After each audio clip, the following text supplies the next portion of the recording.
finally म बाहिर निस्केँ कति पछि कहाँ जानु लाग्यो ज्याक डिपार्टमेन्ट सेल लागेको छ अरे दसैँ आउनु लाग्यो नि त मतलब यो पानी परिरहेको डेन्जर पानी परिरहेको होइन बाहिरतिर अनि अघिसम्म परिरहेको थियो अहिले त छैन अनि अब बाहिर जान नि के अरे देखाउँछु ल भिडियो नबना भन्छ सायद तर डुक्की अफसेट बनाउनु हुन्छ नि त बिरालो पुरा लेखेर राखेको हुँदैन भनेर अनि म देख अहिले चाहिँ अलिकति पनि हाम्रो फिल भइरहेको भोलि पिछा नदिने रे हाम्रो कलेजले साला के अरे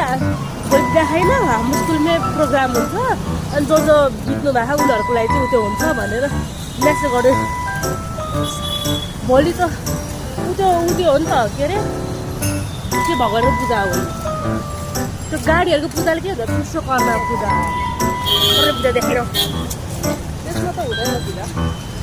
तर नि लाइक बिदा त हुँदैन तर न भोलि के को बिदा दिनु खोजेर थाहा छैन मलाई घर बसेपछि रिल्स स्कोर गर्नमा के आउँदैन कन्डोलेन्स व्यक्त गर्नलाई अनि हामी चाहिँ कन्डोलेन्स व्यक्त गर्न भने चाहिँ कलेजमा आएर व्यक्त गर्ने तर बिदा चाहिँ पाउँदैन भनेपछि 5 मिनट गर्छन् होला अनि गएर पढ भन्नु होला पक्कै त्यो त कस्तो कलेजहरू दिनु खोल्ने हो कि बसी आयो अब सबै कुराको सेल हुन्छ मैले कति बजी बाटो हेरेको कि हामी गाडी चलेको 3-4 दिन घरमा चाहिँ बस्छ अनि ओके म देखाउँछु मैले मिस्टर ज्याक डिपार्टमेन्ट चप्पलै अब भिडियो बनाउनु दिँदैन पक्कै नि तर नि अब यस्तै हो ए अहिलेको लागि चाहिँ राखौँ ल नो भिडियो अलाउड रे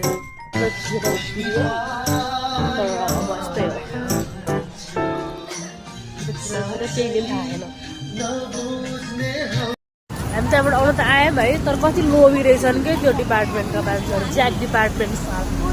मतलब नेट छ नेटै दिएन क्या